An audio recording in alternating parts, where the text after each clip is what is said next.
Today I'm going to show you guys how to make the most perfect Swiss meringue buttercream. It's not too sweet, but it can be adjusted and is perfect for decorating cakes or cupcakes. Now before you get started, you want to make sure that your bowl is completely clean and dry from any water or oils, because otherwise your eggs are not going to whip properly. I have 6 eggs that I'm going to crack.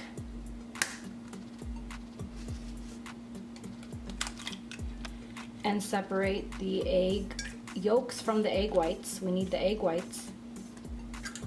You can use the yolks to make lemon curd, make an omelet.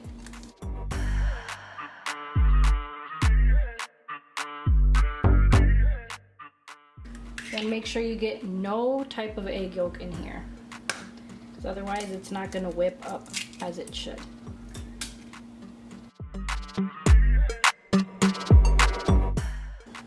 So in here I have 6 egg whites.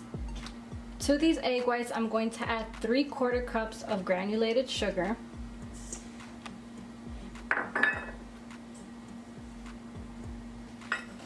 Then here I have a water bath that I'm going to place my egg whites and sugar over for maybe like a minute or 2.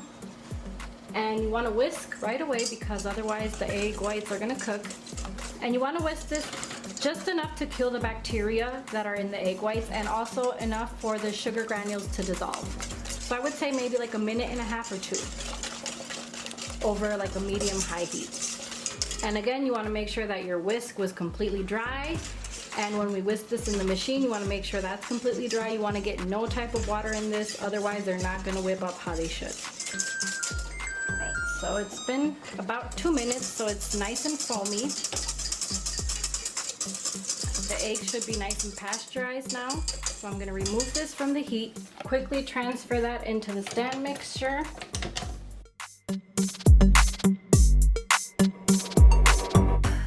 You want to whip that for about 5 minutes until it thickens up into a meringue consistency.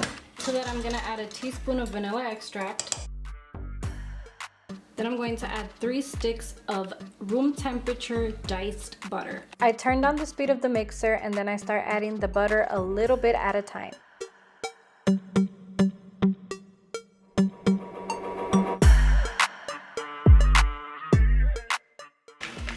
And at this point it'll start to look a little curdled, so do not be scared. You just got to keep whipping it for a few extra minutes. And after you finish adding all the butter, you want to whip this for a total of about 5 to 7 minutes until it comes together and it turns into this beautiful, thick, creamy, delicious buttercream. Here's a nice tip: if you want your buttercream to be a little sweeter and stiffer in consistency, you can add about a 1/4 cup of powdered sugar. So I have my buttercream in a piping bag. I'm just going to do a typical swirl. And it holds its shape really well. Thank you for watching my tutorial on how to make this easy, delicious Swiss meringue buttercream. I hope that you guys enjoyed this video. If you did, give it a big thumbs up. And don't forget to click down below and subscribe to my channel.